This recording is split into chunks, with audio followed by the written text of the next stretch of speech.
Hi, I'm Dr. Stephen Chu. I'm a professor of psychology here at Stanford University in Birmingham, Alabama. This is the second in a series of 5 videos on how to study effectively in college. In the first video, we examined some basic beliefs that can undermine your learning. In this video, I'll explain some basic principles of how people learn and how you can use those principles to improve the effectiveness of your study.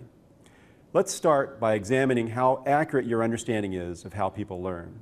Take a look at the following statements. Pick the one that represents the most important factor in successful learning. Only one is correct. In order to find out the correct one, I want you to imagine you're in a classic psychology experiment by Thomas Hyde and James Jenkins from 1969. See if you can guess the results. The basic design of their study is shown here with 5 different groups of participants. Each group of participants was presented with a list of 24 words. The instructions the participants were given about what to do with the words varied from group to group. Once all the words were presented, everyone had to try to recall them from memory. Hyde and Jenkins looked at the impact of 2 variables on learning. The first one, on the left, is whether or not you knew you were going to have to recall the words after all of them were presented.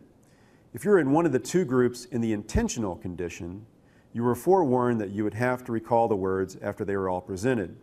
If you were in one of the 2 groups in the incidental condition, you weren't forewarned about the recall test. It's like taking a surprise pop quiz. Any learning that occurred was incidental. The other variable Hyde and Jenkins looked at was how participants rehearsed or encoded the words, what became known later as level of processing. 2 groups had to listen to the words and check whether or not it had the letter E in the spelling.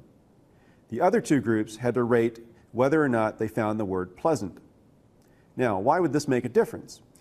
If you're checking for E's, then you're focusing on the spelling of the word, which is called shallow level of processing.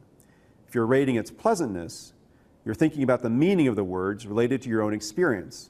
That's called deep level processing. So, say the word on the list is dance. If you're in the intentional condition, you knew that you'll be asked later to recall it. If you're in the incidental condition, you haven't a clue about the recall test. In the other variable, if you're in the E-checking group, you think about the spelling and mark down yes. If you're in the pleasantness group, you think about dance, you check yes if you like dance and no if you don't. The 2 variables combined to give you 4 different groups. There was a 5th group just told to memorize the words as best they could. So the list of 24 words was presented 1 word at a time, and each group carried out its instructions. Afterward, all the participants were asked to recall as many of the 24 words as they could. Who do you think recalled the most words? Let's look at the results and see what happened and see what it says about learning. The average percent recall is shown on the y-axis. First, did the intent to learn matter? If it did, then the intentional learning groups should do better than the incidental learning groups. But they did not. Intent to learn had no effect at all. Now, look at level of processing. If level of processing matters, then deep processing, rating pleasantness, should recall more than shallow processing, checking for ease. You see that deep processing groups recalled a lot more than the shallow processing groups, regardless of whether they were intending to learn or not. Now, there are 2 key points here. First, people who use deep processing learn the material, whether they intended to or not. On the other hand, if people use shallow strategies, even if they wanted to learn, they did not learn. Second, people who process words at a deep level, even if they weren't trying to learn, remembered them just as well as that control group who were just doing their best to learn. So the depth of processing matters, and the intention to learn doesn't. You can have every intention to learn, but if you use a shallow strategy, you won't learn. Let me say a little bit more about levels of processing, because it's a powerful idea for student learning. Levels of processing says that memory is composed of a continuum of levels from shallow to deep. Shallow levels involve studying meaningless, superficial properties of what you're trying to learn, like mindless rereading or memorization. The deepest levels of processing involve thinking about material meaningfully, interpreting the information, and relating it to your prior knowledge or experience, or creating a mental image of the information. Deeper processing leads to better recall.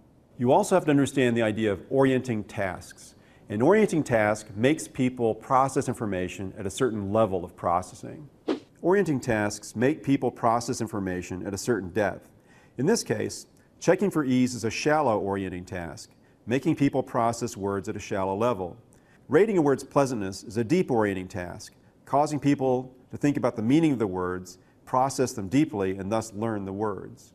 Now let's return to the question of the single most important factor in learning. We can rule out number 1 because we just saw that intention and desire to learn are not important. Number 2 is also not correct. In the study, both groups paid close attention to the words to do their orienting tasks. Attention is not enough to guarantee learning. What about number 3?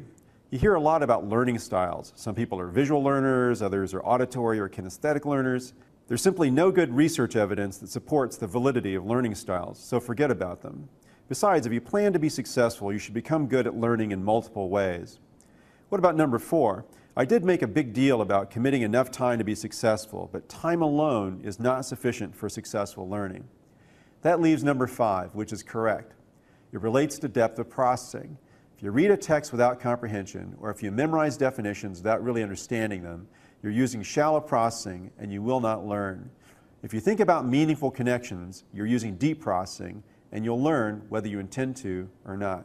If you picked incorrectly, don't feel bad. Most people get this wrong. If you picked correctly, congratulations, you're on the right path to successful study. So, let's summarize what we've learned in the first 2 videos. Here are the factors which don't help or even hurt your learning. Now, I'm not saying that desire to learn, attention, or engagement are bad things, but deep processing is the crucial element. A lot of students want to learn, but they use shallow strategies, and they don't learn. Now, here are the factors which do contribute to your academic success. So how do we go about processing information deeply and developing a connected understanding of material? That's the focus of the next 2 videos.